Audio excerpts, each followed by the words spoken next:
இன்னைக்கு பார்க்க போற கதை வெட்டுக்கிளியும் எறும்பும். ஒரு நாள் மத்தியான நேரத்துல வெட்டுக்கிளி ஆடிட்டு குதிச்சுட்டு சந்தோஷமா இருந்துச்சு. இந்த நேரத்துல எறும்பு நெல் எடுத்துக்கிட்டு அதோட வீட்டுக்கு போனுச்சு. இப்ப அந்த பார்த்து வெட்டுக்கிளிக்கு உனக்கு என்ன அவசரம்?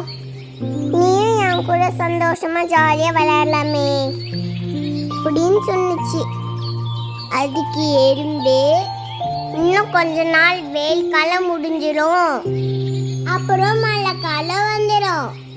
மழை காலத்துல யாருமே வெளியே போக முடியாது. அதனால எனக்கு அதுக்கு தேவையான உணவை இப்போதைக்கு இருந்து என் வீட்டில் சேர்த்து வச்சுக்கிறேன் அப்படின்னு சொன்னுச்சு. அதுக்கு வெட்டுக்கிளி எறும்புக்கிட்ட, மழை காலம் வரத்துக்கு இன்னும் நாள் இருக்குது, அதனால தான் நான் இப்போ விளையாட போறேன் அப்படின்னு சொல்லிட்டு விளையாட போயிடுச்சு. ஆட்கள் கடந்தது. அடுத்தது மழைக்காலம் வந்துச்சு.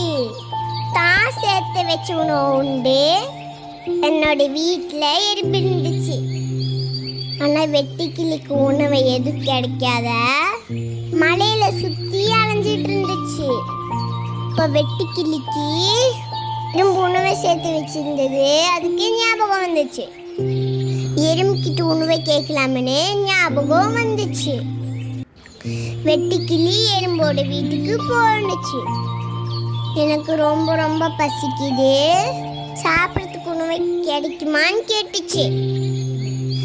தான் சேர்த்து வச்ச உணவிலிருந்து வெட்டுக்கிளிக்கு கொஞ்சம் கொடுத்துச்சு.